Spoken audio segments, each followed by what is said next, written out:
Good afternoon, ladies and gentlemen. Welcome to this regular called meeting of the Temple City Council. It is Thursday, June 19th. If you'll please rise, invocation will be given by Mr. Lamar Collins. He's representative of the Community Services Advisory Board. He is currently the chair. Our Pledge of Allegiance will then be led by our Parks Director, Mr. Ken Skrull. Let's bow our heads. Lord, we just want to thank you for being so good to us, the residents of this great city, Temple, Texas. And God, we pray that you would just give this board the wisdom and the guide and understanding to guide this city into a productive way that we can all just benefit from being members of this great city. We thank you for this board, and again, we just pray that you would grant them with wisdom and understanding. In Jesus' name, amen. Amen. Please join me. I pledge allegiance to the flag of the United States of America and to the republic for which it stands, one nation, under God, indivisible, with liberty and justice for all.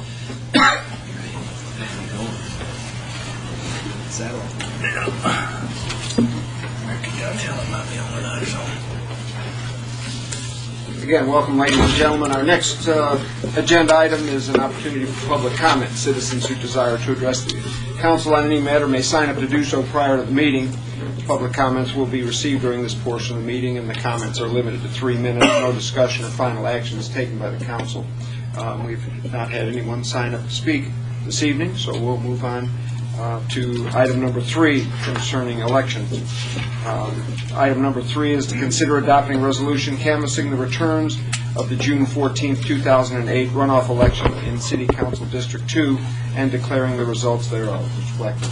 Thank you, Mayor and Council. The city, as you know, conducted a runoff election on Saturday, June 14th, to elect a District 2 council member. The 2 candidates receiving the most votes in the May 10th general election, and they were Patsy Luna and Mia McBride, were placed on the ballot for this runoff election. The returns for the runoff election have been provided to the council. They remain unchanged from those released following the election night. The resolution being presented to the council for approval canvasses the returns of the June 14th runoff election and declares Patsy Luna elected as council member for District 2. Mayor Pro Tem Luna received 66% of the total votes cast in the election. Of the 6,004 registered voters in District 2, 216 votes were cast in that runoff election, which equates to about 3.2% voter turnout. I'd be happy to ask Claudette to answer any questions that you might have related to this item. Thank you, Mr. Blackburn. Council, any comments or questions?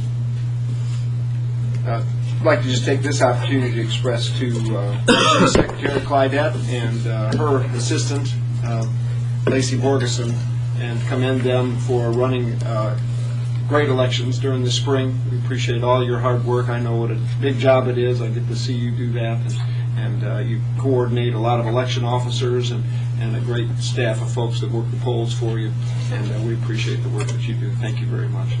Thank you for great job. Council, I'll entertain a motion to accept the results of the runoff election that was held on June the 14th for City Council District Number 2. Motion to approve. Second. Have a motion and a second to accept the results and approve the canvass of those results. If there's no further discussion, Madam Secretary. Councilmember Jeter. Aye. Councilmember Janczak. Aye. Mayor Pro Tem Luna. Aye. Councilmember Schneider. Aye. Mayor Jones. Aye. Item 4. We have our municipal court judge, Kathleen Person, is with us, and she will administer the oath of office to the newly elected council member for District 2.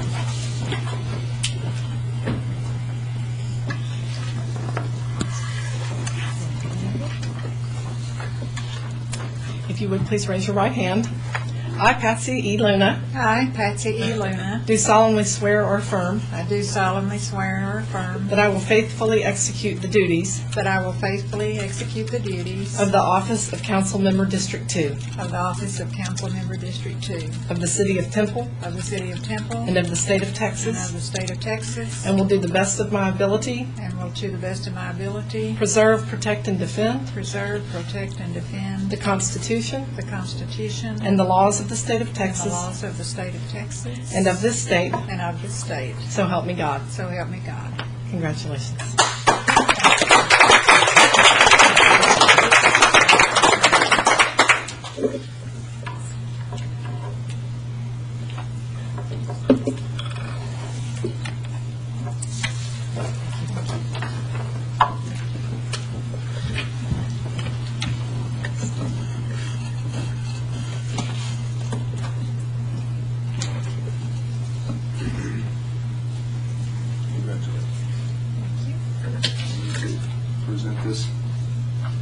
to certify your awards.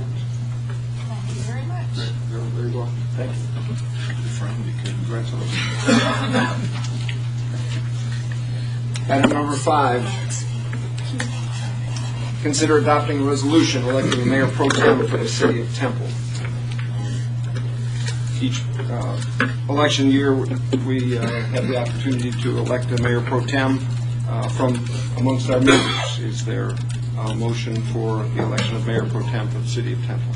Mayor, I'd like to make a motion that we re-elect Council Member Luna to the Mayor Pro Tem position. Thank you. We have a motion. Is there a second to that motion? Second.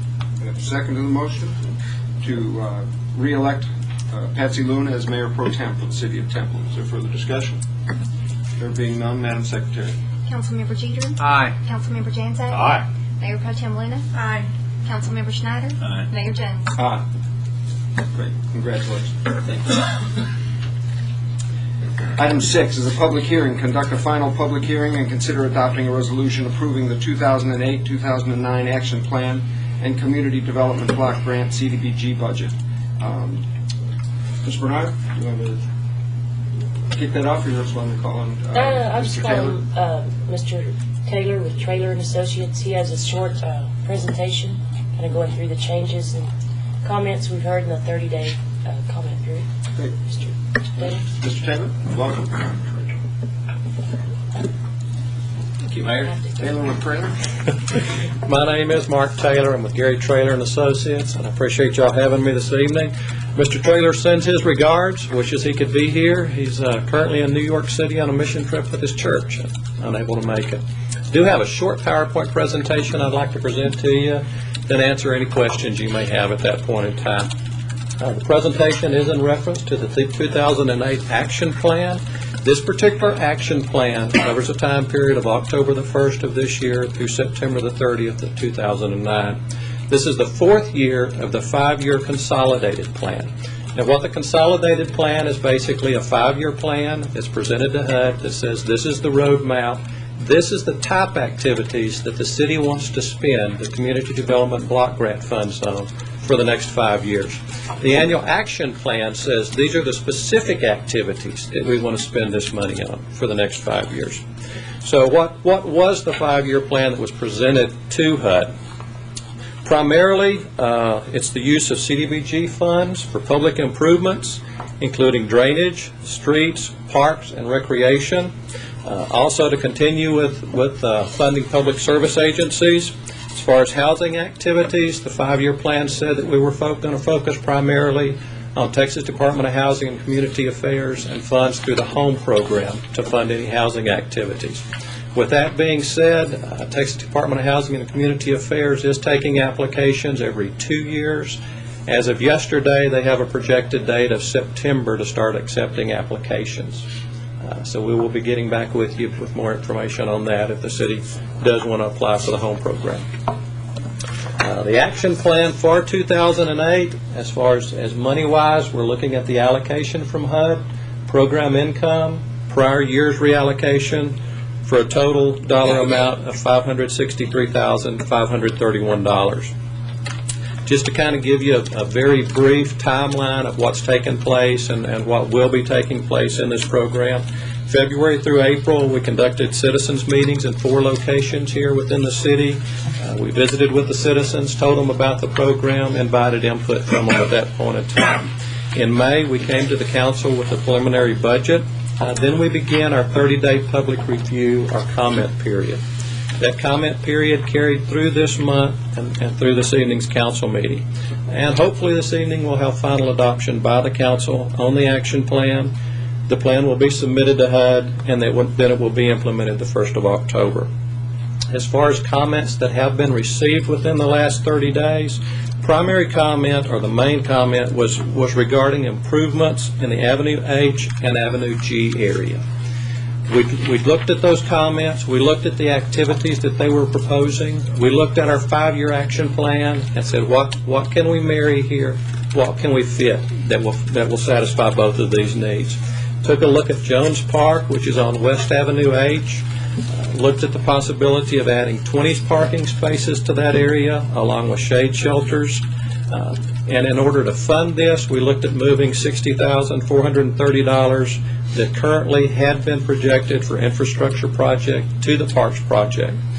The remaining funds in the infrastructure for the MLK project is projected to be sufficient funds to go ahead and complete the MLK project. So basically what that would do, and the difference that would be dollar-wise in the funds that we brought to y'all last month and this month, is to take that $60,430 out of the MLK infrastructure and add that into the park program. I know that was kind of short, sweet, and to the point, but I know y'all need to get on with business. Are there any questions I could answer at this time? Great. Thank you very much. Very much. Appreciate you being here. Send our regards to Mr. Traylor for us. Will do. Thank you. Council, any comments or questions before we go to the public hearing? There being none, this item does require a public hearing. I'll declare the public hearing open at this time. Anyone wishing to speak before the council on this item, please come forward, state your name and address for the record prior to making your comments.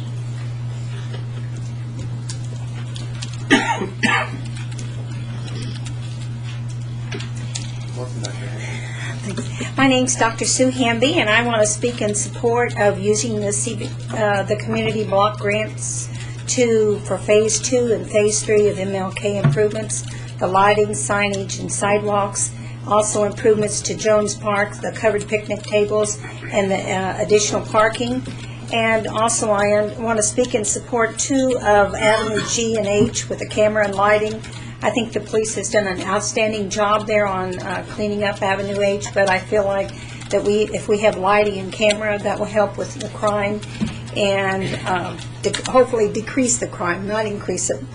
And also I think that I support the lighting for Wayman Manor also. As I say, I own property in some of these areas, and I've talked to a lot of residents, and they think it's a great idea, and they appreciate the city's effort to make improvements in these areas. Thank you. Thank you, Dr. Hamby. Appreciate your time.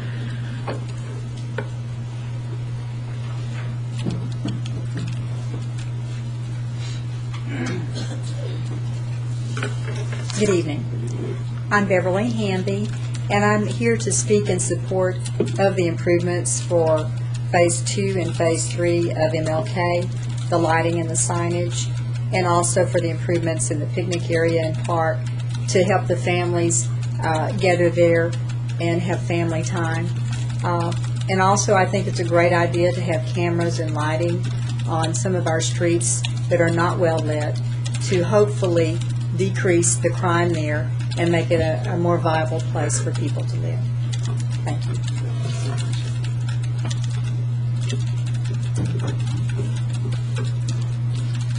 Good afternoon. My name is Judy Morales. 11 North 2nd is the Help Center. Just want to, first of all, thank you and thank the Service Committee that looked over the community services projects, and I know it was very difficult to spread what little money is there, but they've done a great job, so we want to thank them. And want to thank the recommendation of the $10,000 for child care services that we can provide to people that want to go back to school or go to work so they can be productive and taxpayers as well. So we appreciate that. Also want to support the recommendation for the improvements in MLK. I think we've done great, and we just need to keep it moving because that's a viable area in our community. It's a gateway to a lot of areas, to the VA hospital and to other areas that we need to revitalize and bring up.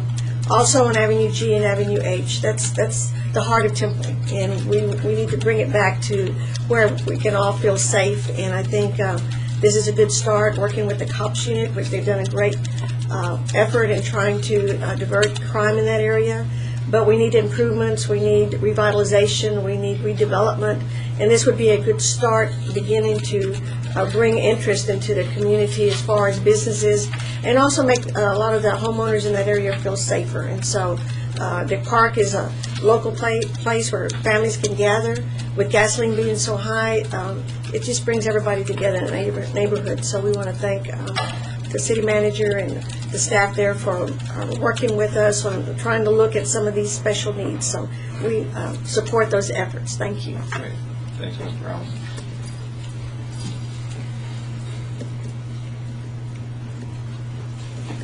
Anyone else? Seeing no one else wishing to speak, I'll declare the public hearing closed. Let me add my thanks to the Community Services Advisory Committee. This is a group that comes together each year to make the recommendations, to hear the presentations, and in reading the minutes of that, they really take that job very, very seriously, and they ask a lot of very good questions, and they have a tough decision to make. It's a very, very worthy organizations within our community that obviously need the funds, but there's a very limited amount of funds, and Lamar, you did a great job of leading that group through that, and we appreciate the work you did, and please express our appreciation to that entire committee next time you get together, and we'll take the opportunity when we see them to tell them ourselves. So thanks for a great job. Appreciate that very much. Council, you have seen the action plan, have changes. Ms. Bernard, did you want to make any further comments? Anything, or? No, sir. Okay. Just answer any questions I can. Okay, great, thanks. Council, any action you'd like to take on that this evening? Or is this just no action required on this tonight? Just for the public hearing, this says action, okay. No, there's Adopt the resolution, okay, very good. Okay. Council, entertain a motion on adopting a resolution approving the 2008-2009 action plan and community development block grant budget. Motion to adopt a resolution approving the 2008-2009 action plan and community development block grant budget. We have a motion, is there a second? I'll second it. Motion and a second, is there further discussion? There being none, Madam Secretary. Councilmember Jeter. Aye. Councilmember Jansen. Aye. Mayor Pro Tem Luna. Aye. Councilmember Schneider. Aye. Mayor Jones. Aye. And thank you to the citizens for coming tonight and making comment on this line. Appreciate that. Next item on the agenda is the consent agenda. All items listed under this section of consent are considered to be routine by the City Council and may be enacted by one motion. If discussion is desired by the council on any item, it may be removed from the consent agenda at the request of a council member, and it will be considered separately.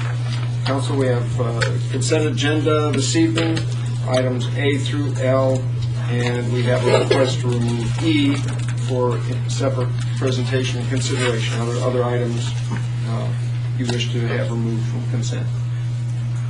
And if not, we'll entertain a motion for item 7A through L, less 7E. Motion to approve. Have a motion for approval of the agenda items. Second. And a second.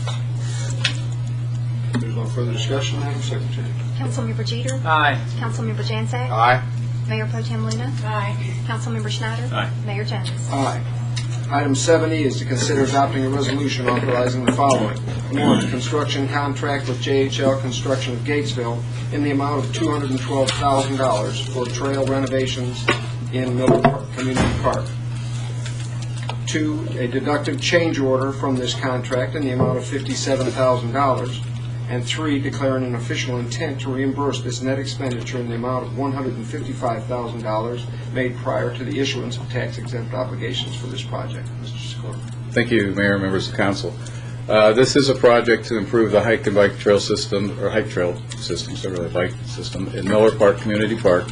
The item was brought forth to you at the last meeting and was tabled for additional review.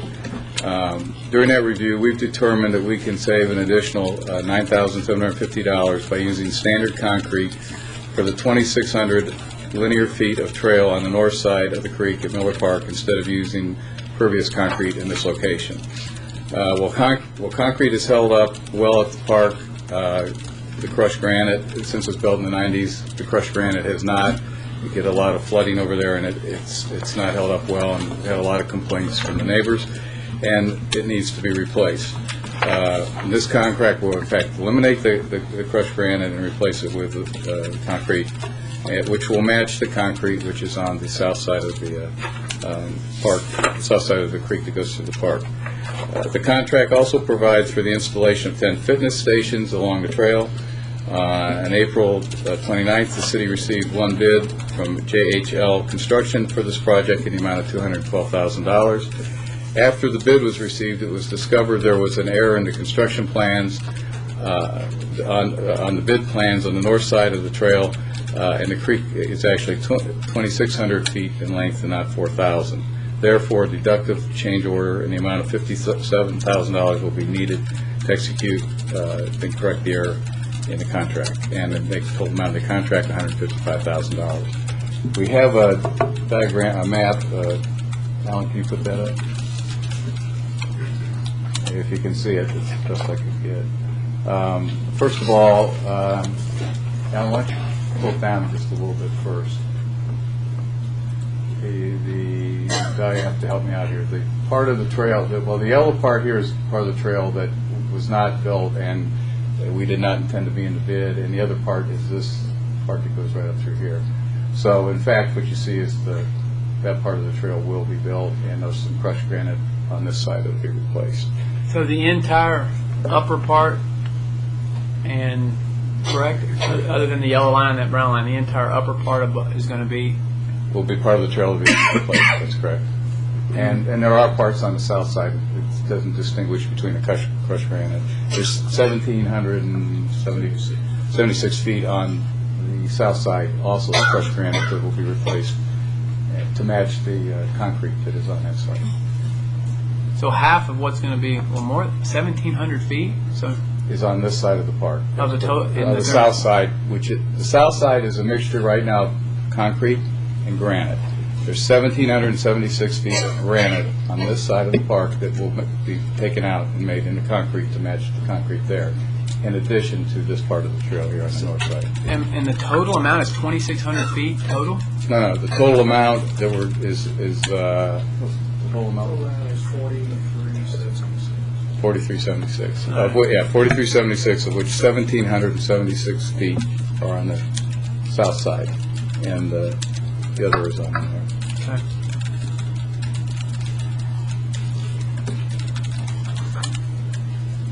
When we pulled this thing, at least what I've been hearing, when it was originally pulled, there were three reasons we talked about pulling it. One, it was some people were concerned it was an unproven material. The second thing I heard thrown out was that we only had a single installer, so that was an issue.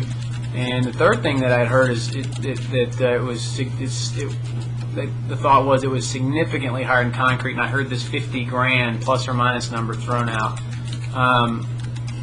Those issues don't seem to be issues at all, and now the main reason, if I'm understanding correctly, is because we have concrete down in a portion of the park is the reason we're doing this now? Yeah, when Val Roman, Parks project manager, and myself sat down and went through this, we analyzed all the costs. We analyzed what would be the best for the park in terms of appearance and all the other factors we could think of. And first of all, we do believe very much in the pervious concrete. In fact, this week we started a project in Jackson Park that is going to be all pervious concrete. We have it at South Temple Park, we have it at Woodridge Park, so we believe in the product. So we've got it currently in 2 parks, and we're installing in a 3rd park today. Correct. And if this park was, my approach would be for the park system and for the walkers, that if all things being equal, if we could have the ability to put crushed granite in and it not wash out, that would, I think, be most desirable. Most people want a softer area. Second choice, in my opinion, would be the pervious concrete. And then the third is the concrete. We decided there is a cost savings on this, number one. But number two, it makes sense. It doesn't make sense to do part of the trail, we didn't think, in pervious concrete and in concrete. The position we had in the beginning of all this was the pervious concrete. We changed our position based on what we thought would look best for the park and for the neighborhood. There's no doubt, at least in my opinion, there's no doubt that it looks a lot better. It's more natural, the pervious concrete. I don't know that it's necessarily any softer on your feet. It's concrete. It does let the water go through, and that's an advantage. But it's really over this big of an area down here. I don't see that that's an issue. Well, Ken, so you're saying it's cheaper or just as expensive for regular concrete and then in the pervious concrete? It's no difference in cost? In the past, our price for pervious concrete has been cheaper than it came in this bid. This bid came in higher. In fact, that's not the question I'm asking. The question I'm asking is, it is higher than concrete for this project. Yes. Considerable. No, 9,700. $750. Based off of one bid. That's correct. We only had one bidder. $9,700 for overall the cost of the project? What's 212. 112,000. 112,000. Because we were doing the deduct order, so that's not that big. So, well, the initial bid was $212,000. Correct. And with the deducts, it's at $155,000. That's Previously, correct. it was $167,000. For some of the trail that we weren't going to do, that's correct. well, but the 50-something thousand is the wrong footage that we're deducting. Correct. You can if my math is right, Tracy can help me here. You could virtually add 10,000 to the 155 if we were doing pervious concrete. That would be the actual cost. Or 9,750. Correct. Exactly. Based off of one bidder. We didn't go back with one bidder. The other thing and I was the person that actually talked to Mr. Jeter, not some people, it was me, that discussed this. And again, it's a more expensive product. There were several local contractors that would not bid the product because of the confusion of getting the product and laying the product, and it's a one out of town bidder. You know, we always stress the point about using local competition, local bidders, and those types of things. And this is a situation where we've actually run off some. So we've asked the question, why doesn't local participation in different items? And this is one of the reasons on this particular project. And also, I would also add, Lions Park went through the same thing. I think we had a budget back then. Matter of fact, I even made a suggestion back then when those parks were done, and they were done in concrete because you couldn't afford the impervious concrete. And by the way, it won a national recognition for concrete, and it has concrete sidewalks there. So again, I still think if it's $9,000, if it's $5,000, I still think that's taxpayers' money, and I think it's a wise move as far as this situation. The impervious concrete, being more economically, environmentally friendly, I can see that in a downtown setting where you got maybe a tree well or limited greenery space, but out in the field, I don't think there's any. Personally, I don't think there's any. Well, in response to a couple of those things and the question I was going to ask, when we originally went to the Woodbridge folks, y'all met with the HOA, there was some money, y'all were partnered on this deal, y'all asked them what they wanted. One of the things they said they did not want was a concrete trail because they felt like it was harder on their knees and ankles and other things like that. The other thing washed out, and so this material was chosen for some reason. I'm assuming it wasn't just so they wouldn't have concrete and you can say you met what they wanted. Talking to the folks that use this trail every day, and the folks in D.C. may think it looks good, but they're not walking on the trails. The folks that use this every day say it is much better to walk on. It may not be scientific, may not be anything else, but they say it's much better to walk on. They'd rather walk on it than asphalt. They'd rather walk on it than concrete. And so whether that's up here or it's legitimate, there is a consensus among the users, and that one in Woodbridge, which is pretty heavily used on a regular basis. Mr. Higdon, you live over there. You see people on it all the time. I drive by there. You walk it. And so I think when you start looking at a material that is for an extra, and I had a suggestion for the matching issue, but that has a minimal and additional cost, but yet the perception is it not only looks better, that people, they walk on it and they feel like it has a more benefit to walk on for their joints. A lot of seniors walk on it too, like Ken, other folks, but so it doesn't make sense when the users, the people that are calling me from the people that are going to use this on the north side, the people I've talked to in Woodbridge, they're saying this. Why would we not spend this minimal amount of money in the overall scheme of the project to get us a material that is actually more comfortable and better to walk on? And the matching issue, if that's a real issue, then why not do on the bottom of the creek in concrete and do all the new trails in the impervious material? In response to running off local bidders and all that, I mean, you picked up a bid package. Sure. Is that why you didn't bid on it? Because we need our work on it. So, I think that we have to take into consideration the users, and you don't do your concrete work? If there's dirt work involved. And I think that in the best interest of the people who are going to be walking on this trail, we need to, as a council, look at this and say, is this really what's best for the people who are going to be using this day in, day out? If you split that extra 1,700 feet off, you're talking about $6,000 in additional cost for a material that, at least from everybody I talk to that uses it, we have one in the audience, that they think is better to walk on. So it's not just cut and dry about there's a value component in here. The Lions Park Trail may have won great awards, and by the way, congratulations on that. That's huge. But it's one of the things. What's the users and the people that are paying for it? I mean, the taxpayers are paying for this. What is the best for the people who are going to use it? Y'all are using two words that mean different things. You're saying this is pervious. It's a material. You're saying impervious. Correct. That is Well, concrete is basically, we all know what concrete is. This material is supposedly pervious, meaning allowing water to flow through it. And it's supposedly easier to walk on. I'm sorry. Interchanging. It allows words. water to go through to the subgrade, the dirt, that we compact and moisture control and take densities on, but it allows the water to go through and possibly react with the clays and what have you down below, and could cause problems later. But maybe it's not. It's engineered. How long is the longest we've had these down in several parks? We haven't had any problems with anything washing out or anything like that.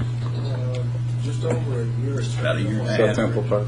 But and Mr. Snyder and myself have discussed this. We don't necessarily agree on it. I do believe, and we've researched, and we think that pervious concrete is a good product. So it.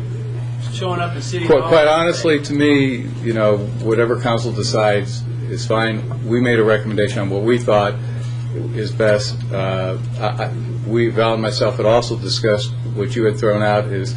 I was going to recommend if council did want to consider the pervious concrete that it be on the north side and the south side for appearances stay concrete. Whichever you choose. I understand both points of view.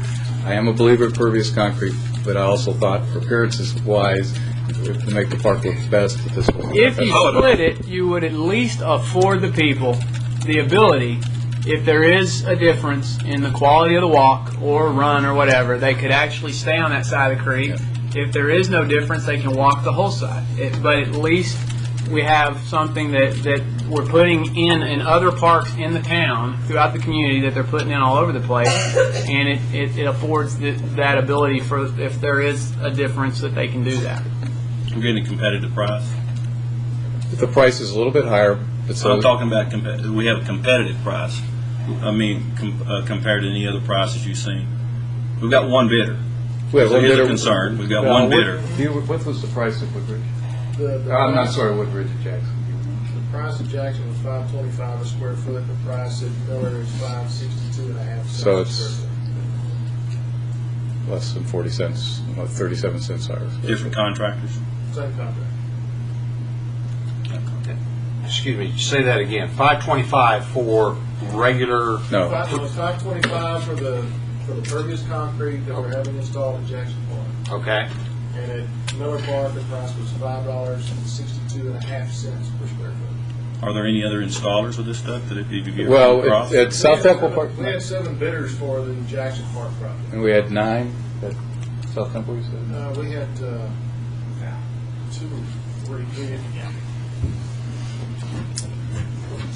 Is there a warranty that comes with this product?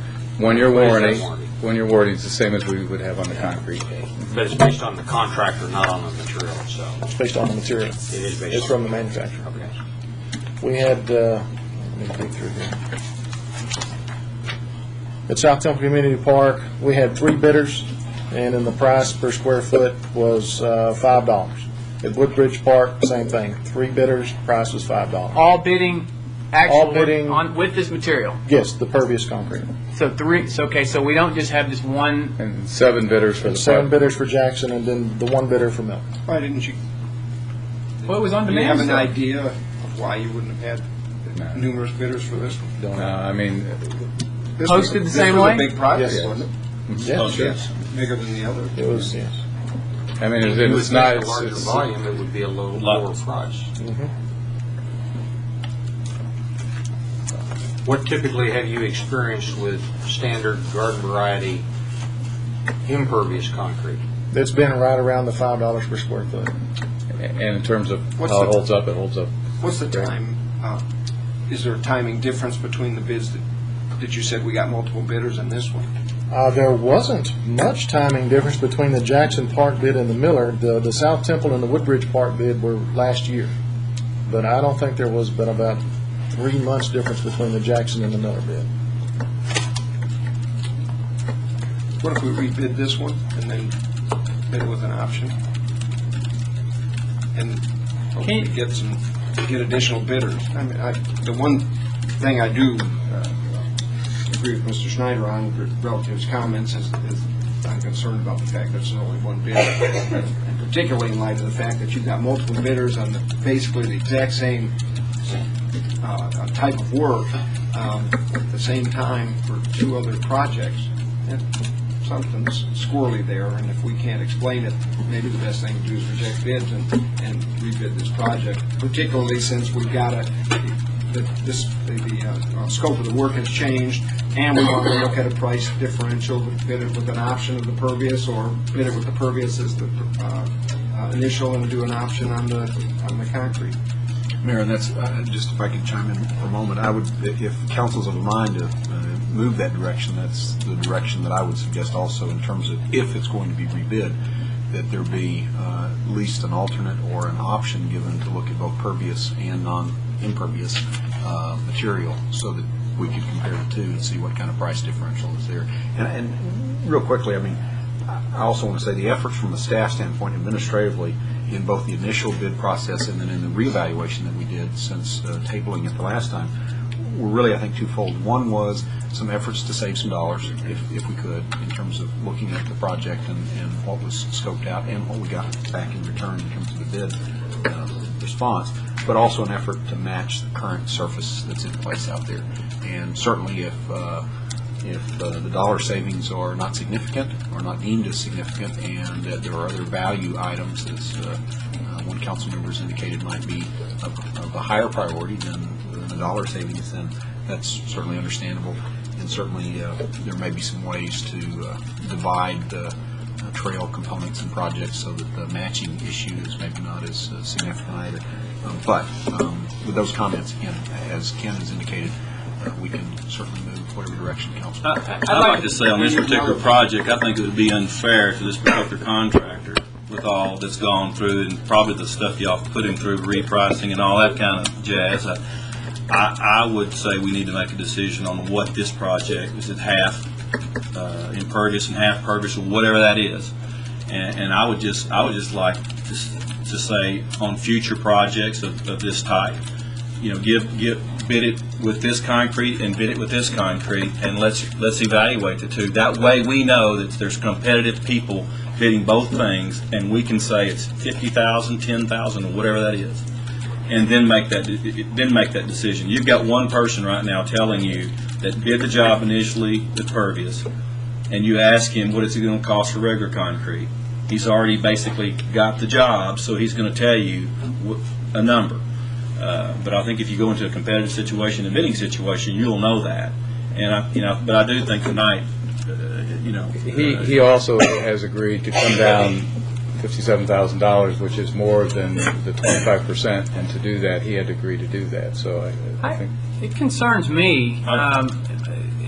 One thing I would like to respond to David about the significant. I'm not saying $9,700 is insignificant. What I'm saying is, in the scope, I mean, what did we just pay for a parking study?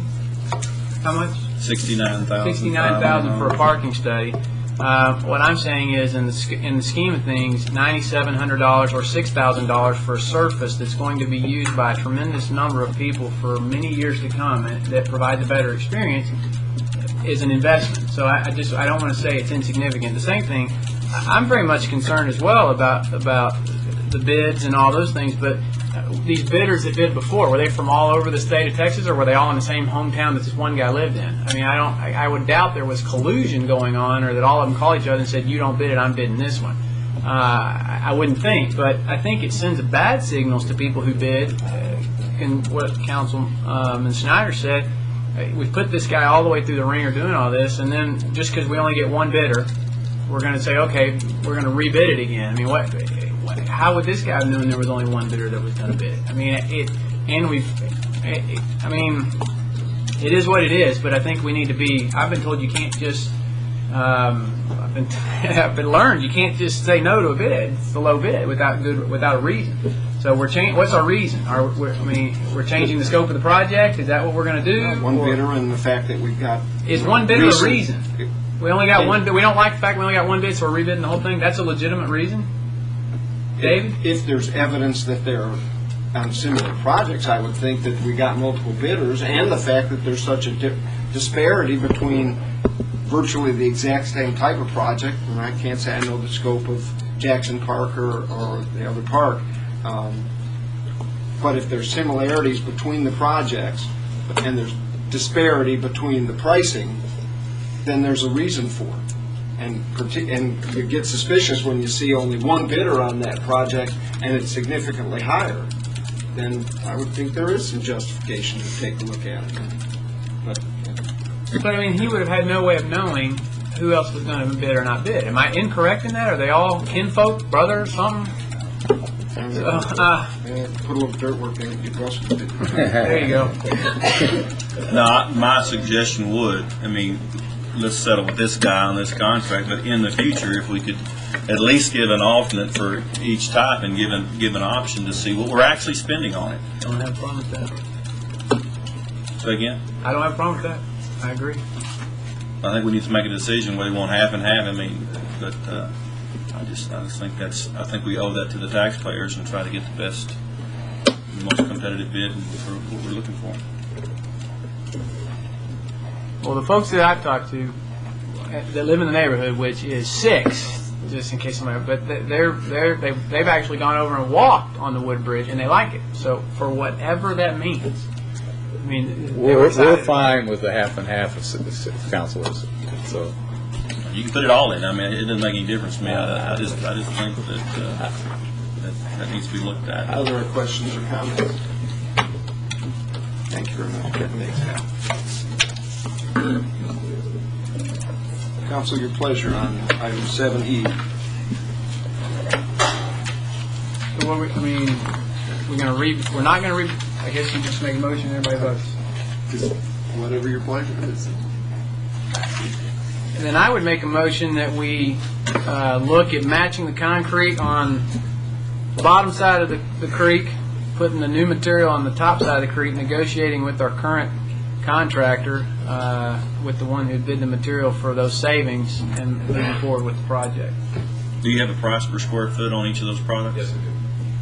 So you'd be able to get it for square feet? So we have a motion to approve item 7E. Recommendation, or the instruction is to match the concrete on the south side, and that's well defined. It's very clear on what south side is for you, and then go with the pervious materials on the north side. Okay? Is that your motion, Mr. Jeter? Yes, sir. Okay. Is there a second to that motion?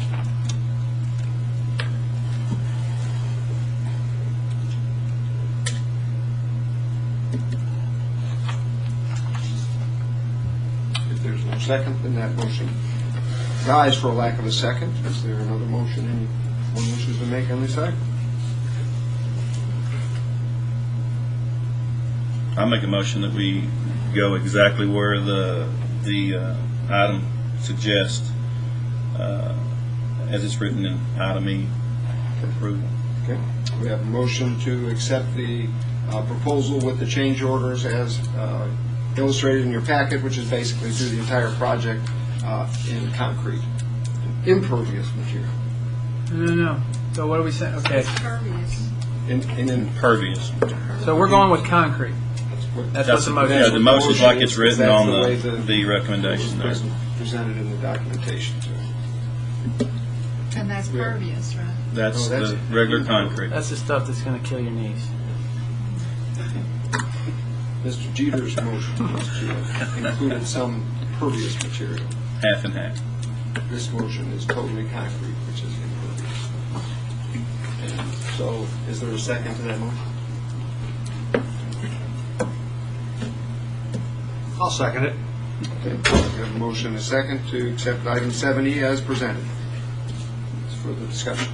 There being none, Madam Secretary. Councilmember Jeter? No.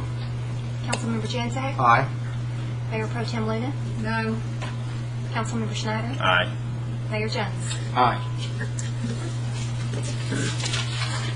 Item 8, first reading and a public hearing to consider adopting an ordinance amending the ordinance of 2005-4006, abandoning the following street rights-of-way for the First United Methodist Church and retaining blanket utility easement for the abandoned rights-of-way to protect the existing utilities. There's two parts of this item. Part A was a portion of North 2nd Street between Calhoun and Barton Avenues, Original Town, Volume 36, page 640, and Moore's First Edition, Volume 115, page 416, and B, a portion of East Barton Avenue from the west side of the alley to 4th Street, Original Town, Volume 36, page 640, and Moore's First Edition, Volume 115, page 416.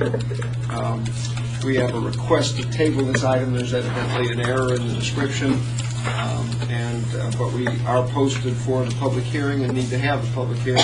So let me turn this over to Mr. Dolan. He could explain what we need to do tonight on this issue. Mayor and City Council, it is correct to be able to take any type of testimony tonight for the public hearing and then table it. And as you can see on the slide, we've got it scheduled for the July 3rd and 17th meeting. From discussions with the applicant today that represents the church, he's satisfied with those dates, and we've got the correct legal description to be able to advertise for those two meetings. I'd be happy to answer any other questions you may have.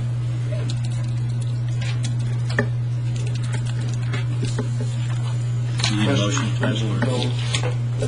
No, I'll have the public hearing first, but then we will. Thank you.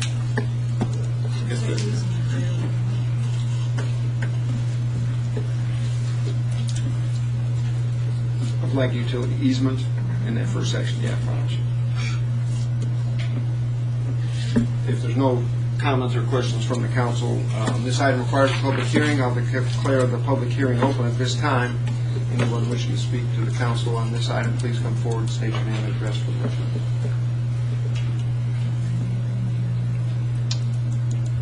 Seeing no one wishing to speak, we'll suspend the public hearing at this time pending the correction of the description on the item and that coming back to us in our next council meeting.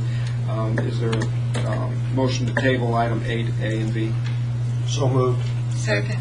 Have a motion and a second to table item 8A and B, and we'll resume the public hearing at that time. If there's no further discussion, Madam Secretary. Councilmember Jeter? Aye. Councilmember Janzak? Aye. Mayor Pro Tem Luna? Aye. Councilmember Schneider? Aye. Mayor Jones? Aye. Item 9A and B, first reading and public hearing. Consider adopting an ordinance abandoning the following street rights-of-way for the proposed Westfield Phase 5, 2 commercial lots on the west side of the future outer loop and on both sides of the future Stone Hollow Drive for the following rights-of-way. A is a .282 acre portion of Old Hilliard Road out of the Nancy Chase Survey Abstract Number 5, and B, .766 acre portion out of Old Hilliard Road from the Nancy Chase Survey Abstract Number 5 for a total of 1.048 acres. Mr. Dolan. Mayor, this is a public hearing tonight to consider abandoning that right-of-way as you described. The abandonment would facilitate a 2-lot commercial development on the 20-plus acres. The fair market value of the 1.04 acre tract would equal $16,768 to be paid by the applicant using the recent purchase of the northern property as $16,000 per acre. As the slide shows, a construction and access easement would remain in place for that portion of Old Hilliard Road prior to the construction and acceptance for the outer loop, and then also the planned area of the Stone Hollow Drive.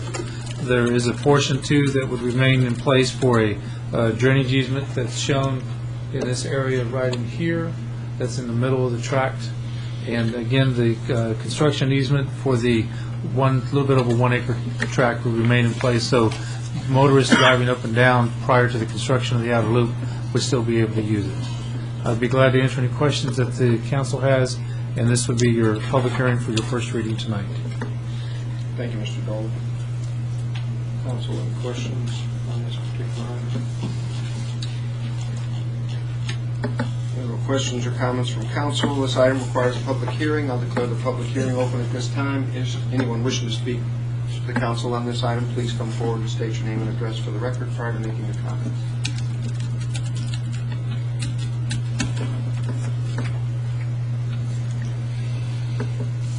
Seeing no one wishing to speak, I'll declare the public hearing closed. Council? Motion on the first reading of item 9A and B. We can take them together separately, your pleasure. Motion to approve. Second. There's a motion and a second to approve items 9A and B. If there's no further discussion, Madam Secretary. Councilmember Jeter? Aye. Councilmember Jansen? Aye. Mayor Pro Tem Luna? Aye. Councilmember Schneider? Aye. Mayor Jones? Aye. Item 10, consider adopting a resolution for A, reestablishing the Airport Advisory Board and changing the membership composition of the board to allow representation from the Reinvestment Zone Board and the Temple Economic Development Corporation, and B, appointing 2 members to fill unexpired terms on the Airport Advisory Board. Ms. Rostovich?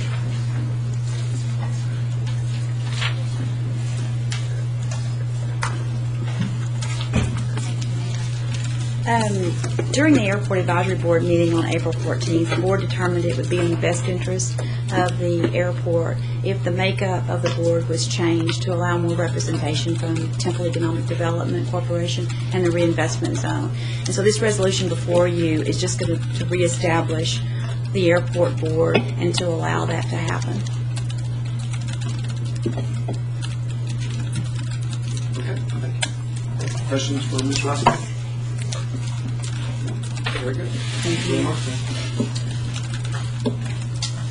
you. Just for clarification, with the existing board, they'll basically go from the board that was abolished and become members with their expiration dates and the like to just coincide with this new board that we're creating. And then we're adding the positions for TEDC and the RZ.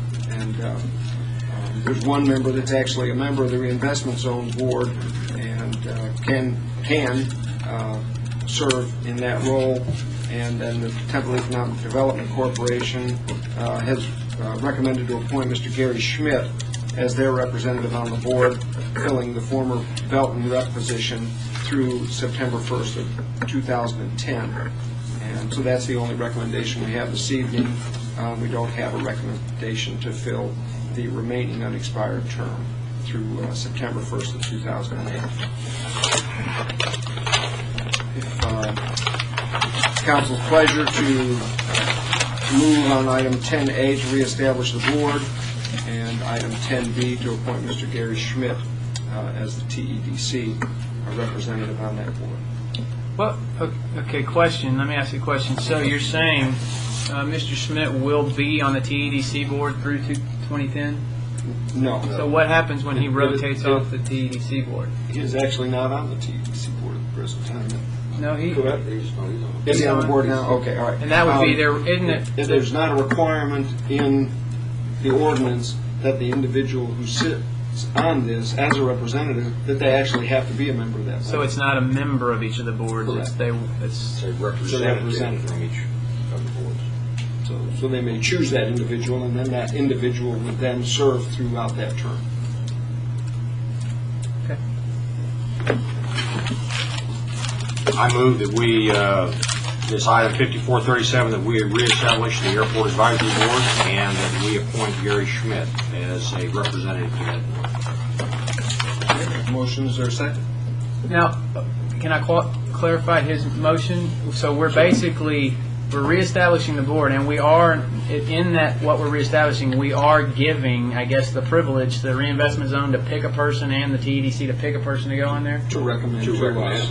To recommend to us a representative that they would choose to represent them, and thus bring that information to them relating to airport. Because it's been recommended, and part of the reason for this reorganization relates to the fact that the Airport Advisory Board had come back and it made the recommendation to us to reconstitute their board in a way that would would be reflective of the interests in the airport as we're developing our industrial park today with the airport park and the other areas surrounding the airport. Completely understand the rationale. So that was. It seems weird to me, or it seems odd, I should say, that they would not, because you're saying then somebody who's not really on the board, but they would bring back this information to the board. I've always heard we need to have people on the boards on various boards so they can do that. Why would we not go ahead and make it where a reinvestment zone board member sits on the airport board and an TEDC board member sits on the board, so that when they come for these monthly meetings or whenever they're bringing these, that it seems to defeat what we've tried to work for in this other thing, rather than not making them. It seems different than what we've been trying to do.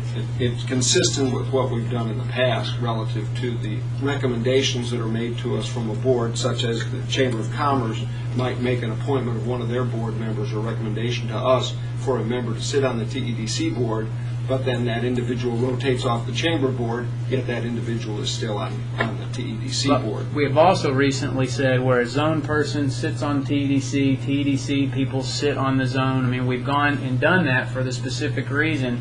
With all the significant investment that we're looking at, I think it would be more appropriate to make sure that the maximum level of communication is ensured, that we actually have a board member from the zone and a board member from TEDC actually sitting on the airport advisory board, rather than it being up in the air whether they are or they not. I think it would afford better channels. Councilmember Jancek, would you agree with that or disagree with that, being as you're the chair of the TEDC board? Would that not be in keeping with what we've done on the zone and TEDC as of late?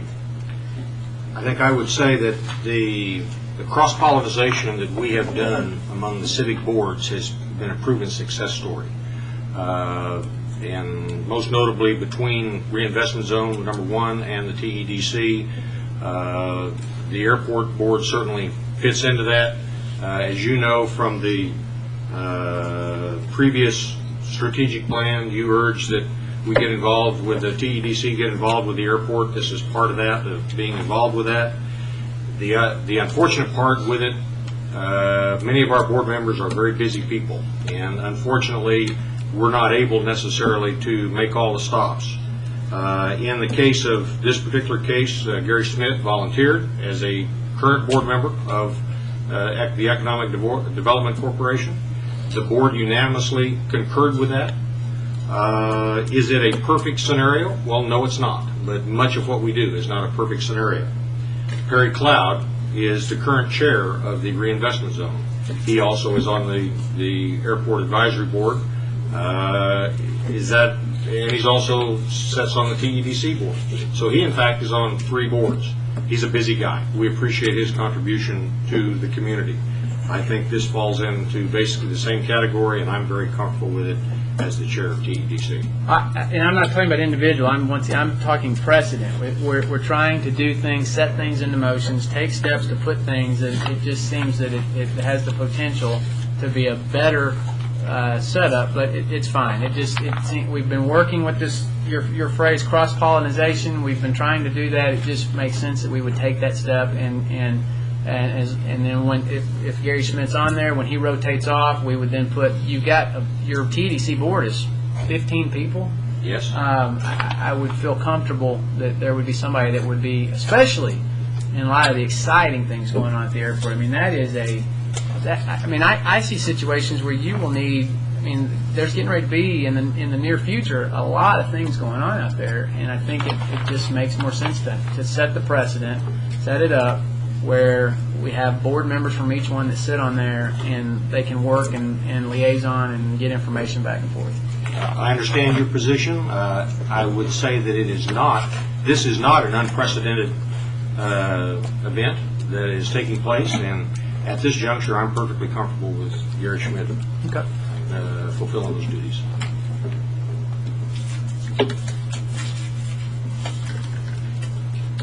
We have a motion to reestablish and accept item 10A and also to accept Gary Schmidt under item 10B as an appointee for the TEDC position. Is there a second to that motion? Second. We have a motion and now a second. Is there further discussion? There being none, Madam Secretary. Councilmember Jeter? No. Councilmember Janczak? Aye. Mayor Pro Tem Luna. Aye. Councilmember Schneider. Aye. Mayor Jones. Aye. Ladies and gentlemen, that concludes our agenda for this evening. Thank you very much for your attention, your involvement in your city government. Thank you very much. Good night.